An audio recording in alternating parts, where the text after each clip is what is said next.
ito ngayong si Saldico, no? Ang sinasabi, pero silang report dito na ito pong si House Speaker pa ngayon, no? Kasi mamaya daw po yung formalidad po ng papapalit sa liderato po ng Kamara. At saka itong si Saldico, umano ay bumili po ng mga jet, no? Ito po yung mga Gulfstream na mga jet. May binabanggit po dito, no, na dalawa umano itong kay Speaker na jet, and then ito pong Misibis Aviation po and Development Corporation na pinangangasiwaan daw ho ng anak ni Saldico. May mga sinasabi po dito sa report nila, ano po, bukas ang aming programa para po dito sa Misibis Aviation na to, ha. May sinasabi po dito na meron na po silang sulat sa Civil Aviation Authority of the Philippines, dated August 18, ha?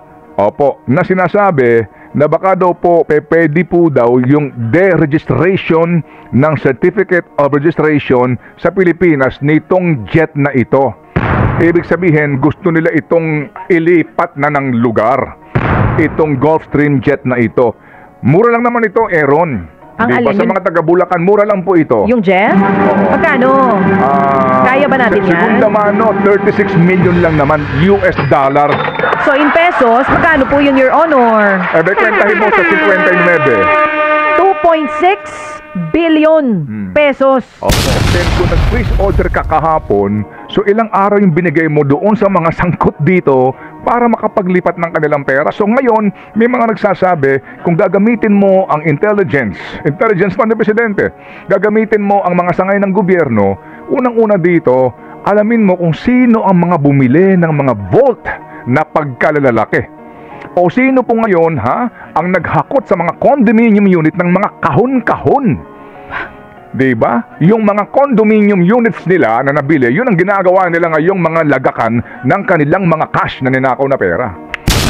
Paramdam nyo naman po sa taong bayan kung gaano kayo kaseryoso dito, Mr. President. Kasi ito lang yung ICI, sinasabi ni Yuse Claire Castro, welcome daw sa Pangulong Marcos kung bibigyan ng contempt powers yung ICI. Pero, may pero. Ang sabi ni Yuse Claire, fact-finding lang yung komisyon. So, tayong lahat na nag-aabang sa ICI, fact-finding lang pala. Hindi pala ito magpapakulong sa mga taong sangkot sa flood control. President Bongbong, huwag sumbong sa Pangulo website. Ano? Pakulong mo, Bongbong. Magpakulong ka ng malaking siya tao. mismo? Pakukulong yung sarili niya? Hindi! And then ito na nga po. At, laking gulo. Laki ng skandalo. Kung ikaw sila Alcantara et al, no?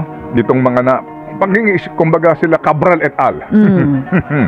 Diba? Kung kayo ito, na may mga pagdududa ngayon sa inyong ari-arian, kung ang pinag-uusapan natin ay pera, cash. Una, gaano kalaking pera ang maaari mo lamang ilagak sa bangko? Kasi doon nga po sa deposit, may threshold din? Meron, hindi. Sa deposit po, may mga sinasabing red flags, di ba? Bagamat sa withdrawals, wala pala ha. Pwede ka palang mag-withdraw kahit gaano pa kalaking gusto mo nang hindi ka tatanungin kasi nga, pumasok na yan eh. Yung pagpasok daw mahigpit. Mas maluwag sila sa withdrawal. Yes, pero ang tanong nga, di ba, kung ganoon kalaki po, assuming lang na meron kang malaking pera sa bangko na ninakaw mo, obviously sa kickback na to, ang tanong dito, maghihintay ka pa ba ng AMLAC order? Parang matik na yun, alam mo na magkakaroon ng freeze order soon. So ikaw mismo, kung sa bangko mo pinadaan, ililipat mo na yan. Diba? Pero sa tingin ko, baka hindi kasi sa mga bangko dumaan. Matatalinong tao ito eh. Pwede namang nasa bangko, nung pumutok na, withdraw. Hawak mo na ngayon, naghanap ka ngayon ng billiard table. Yun hindi. Na, inilipat ko kaya. Hindi billiard table. So, kung talagang bubusisiin ito, sa itong ICI, napalagay ko po naman, sorry po kasi lumalabas ngayon, layer po ito eh. Kasi ang ginagawa ni Vince Dizon, napaka-commendable, kasama po si Mayor Benji at ilang pang mga kagaawad ng gobyerno, inspection, dokumento, etc. lahat, file sa ombudsman, start kaagad ng investigation. Ngayon baliktad na, mag-iiba na. Dadaan pa sa ICI. Hindi ba? So layer, yung ICI, kailan pa sila maglalabas ng kanilang report? Kailan pa sila magpa-file sa ombudsman? Yung ombudsman, mga kapatid, ngayon po wala pa tayong balita eh. Nagsimula na ba kayo ng inyong preliminary investigation? Kailan kayo magsusumpi na sa mga taong ito na kinasuhan nila Vince Dizon? Kailan pa? And then, eto mga kapatid, yung whole departure order niyan, sino mag-i-issue? Sandigan Bayan pa. Hindi daw po ombudsman. Sabi dito ng Secretary Vince, ano ibig sabihin nito? Ilang taon ka maghihintay bago po for Diyos por Santo. Talaga naman. Huwag ka mag-alala, nakapag-start na daw sila. Sa kanilang unang araw, nagkaroon sila ng pagpupulong. Oo. Pero, anyway, pagpupulong pa lang, hindi pa tungkol yun ha, sa flood control issue. Organization pa lang. Oo. Yung nga po, sinasabi ho natin at sa personal services pa lang, paunang pondo for ICI, 21 million pesos agad. Wala pa yung other expenses. Ay nako girl, sorry po we appreciate po itong independent commission na ito. Opo, yung pong sinasabi na ito simbolo na talagang they mean business, etc. Pero please, naiinip na po ang marami sa atin. Bagamat ito nga pong gusto natin maipaliwanag Demokrasya ho kasi tayo na obviously po sa ating Bill of Rights yung pong due process at yan ang inaabuso ng marami. So dito po sa usapin po ng pag-freeze ng bank account, girl, ngayon ho, August 20 yung privilege speech ni Senator Lacson. And then August 19 o 20 rin po yung biyahe po ni Presidente doon sa Piel, dyan po sa Bulacan.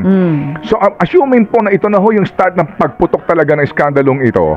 And then kung nag-freeze order ka kahapon, so ilang araw yung binigay mo doon sa mga sangkot dito para makapaglipat ng kanilang pera. So ngayon, may mga nagsasabi, kung gagamitin mo ang intelligence fund ng Presidente, gagamitin mo ang mga sangay ng gobyerno, unang-una dito, alamin mo kung sino ang mga bumili ng mga vault na pagkalalalaki.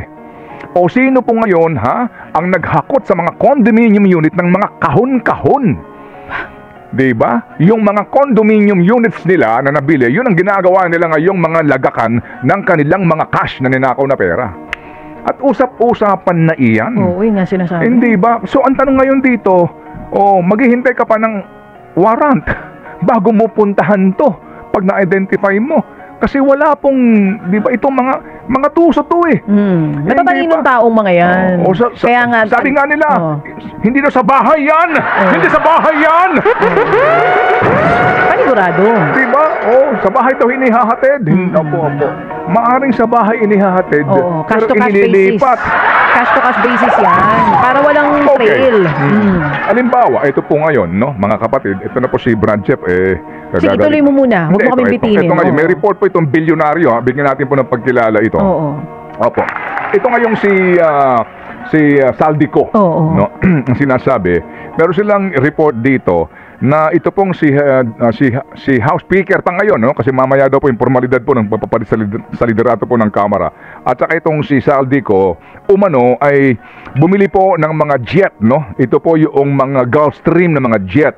May binabanggit po dito, no, na dalawa umano itong kay Speaker na jet, and then ito pong Misibis Aviation po and Development Corporation na pinangangasiwaan daw ho ng anak ni Saldico. May mga sinasabi po dito sa report nila, bukas ang aming programa para po dito sa Misibis Aviation na to may sinasabi po dito na meron na po silang sulat sa Civil Aviation Authority of the Philippines dated August 18 na sinasabi na baka daw po pwede po daw yung deregistration ng Certificate of Registration sa Pilipinas nitong jet na ito. Ibig sabihin, gusto nila itong ilipat na ng lugar, itong Gulfstream jet na ito. Mura lang naman ito, Aaron. Diba? Sa mga taga-Bulacan, mura lang po ito. Yung jet? Magkano? Kaya ba natin yan? Segunda mano, 36 million lang naman, US dollar. So in pesos, magkano po yun, Your Honor? Kwentahin mo sa 59. 2.6 billion pesos. Opo. Ito yun So, ang tanong nga dito, bagamat kaninang umaga po, we sincerely appreciate po itong sipag ng namamaos ng si Vince Dizon. Walang pahinga. Sumulat daw siya sa CAAP, sa Marina, yes, LTO, sa LRA, at sa LTO-DOTR. Correct. Okay. Sumulat daw ho sila mga kapatid para ho sabihin lang na, yung mga nasa listahan ng mga official, mga contractors, etc. dito, yung mga lupa na nasa kanila nakarehistro. Yung mga may lupa, di ba? USEC, dyan sa Corinthians, sa Forbes. Ang sinasabi, lupa, pag-aaring mga yate, pag-aari ng mga jet at helicopter at maging mga sasakyan. Okay. So sumulat pa lang. So yung nga po ito ang tanong, gaano ho na naman po kabagal yun o kabilis yun? Kasi nga ito po very very frustrating na nangyayari po sa atin. Kasi sabi nga ni Secretary Vince, Ted, hindi naman tayo pwede sa mga kagaya ng mga diktatorya ng mga rehimen na agad lulusubin mo yung bahay at aalamin mo kung naandun ba yung mga ninakaw na yan. Kasi nga, you have to secure a warrant. Tama naman yun kasi Bill of Rights Hindi ka pwedeng panghimasukan sa iyong property. Oo. Basta-basta. Yes, hindi ka pwedeng arestuhin. Ganun po sa atin tama at tama po naman yun. Pero mukha pong pinagsasamantalahan itong due process na ito Kailan po mangyayari yung paglalabas mismo ng arrest warrant sa mga taong ito? I don't see it next week. I don't even see it next month. Ewan ko lang kung paano ito. Kasi kung ICI, kung ICI pa ang magre-recommend, yung folder nito, yung folder nito mga kapatid, imbis na dadalhin pa nila sa ombudsman. Yung ombudsman, will they take it hook, line, and sinker? Baka na naman sila mga technical, questionin ng mga abogado. Ano kung sasabihin nila mga kapatid dito? Sandali, aralin din namin to. So ilang linggo na naman yun. So yung ombudsman will find probable cause. Para susulatan ka, sagutin mo to. Ilang araw na naman yun? 15 araw. Pagkatapos, sasagot na naman yung gobyerno, por Diyos, por Santo, Panginoon Diyos. Diba? Kailan maglalabas ng arrest warrant dito? Yung hold departure order, sinasabi natin kanina kay Secretary Vince. Yung kasi sa ngayon, lookout bulletin order pa lamang po ang meron. When you say lookout bulletin order, ang isang tao na may kinalaman sa flood control, pwede pa rin lumabas ng bansa sa ngayon. Magno-notify lang po yung mga nasa sa airport na, palabas si Ted Filon. Pero wala pang hold departure order. Kailan yun? Ilan na dun sa mga nasa listahan ang nakalabas na ng bansa? Kailan ilalabas yun? Ito bang, babalik ba si Saldico dito?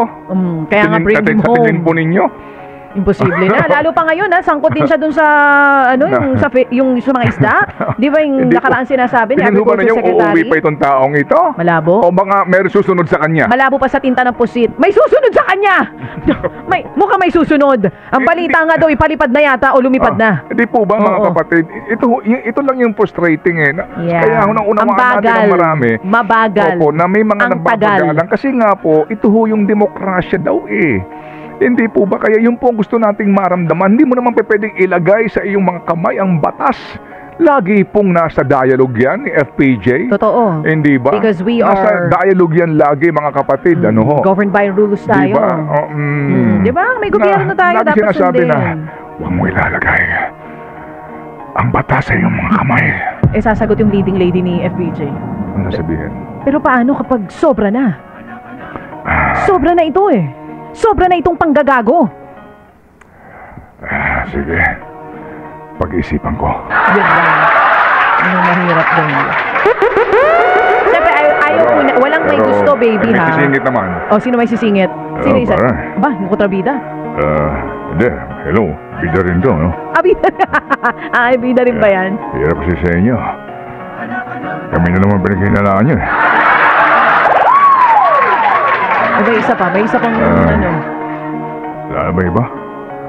Wala naman sa laki na magnanakaw May isa pang sumingit. May sumingit din pagkatapos ng karakter na yan. May sumingit. May sumingit. Uy pare, grabe. Ang hirap nito nangyayari sa atin. Kayo kaya pagbintangan sa mga bagay na di nyo ginawa. Pagbintangan kayo. At saka kahit si Judas hindi papayag sa ganyan. Hindi si Judas. Si Satanas. Hindi pa ako, siyempre. Ikaw naman. May masyadong halata pare, ikaw naman nilabas mo naman. Hinudas ko na nga Binalik mo. Tuloy mo. Tuloy mo, Satanas. Estas. Hindi po pwede ito Mahirap ito. Yun ang pagbibintangan ka kahit hindi mo naman ginawa. Hindi natin gusto yung mga ganyang script mga kapatid. Kaya nga ito ang tanong ng taong bayan. Ang tagal naman may mapanagot. Paramdam nyo naman po sa taong bayan kung gaano kayo kaseryoso dito, Mr. President. Kasi ito lang yung ICI, sinasabi ni Yusek Claire Castro, welcome daw sa Pangulong Marcos kung bibigyan ng contempt powers yung ICI. Pero, may pero. Ang sabi ni Yusek Claire, fact-finding lang yung komisyon. So, tayong lahat na nag-aabang sa ICI, fact-finding lang pala, hindi pala ito magpapakulong sa mga taong sangkot sa flood control. Bakit pa tayo gagasta dyan kung fact-finding ulit? Kung yan ang magpapabilis sa proseso para lahat ng mga sangkot ay makasuhan, malabasan ng whole departure order at kahit papano may makulong naman, may makita kaming humihimas ng rehas, gastusan natin.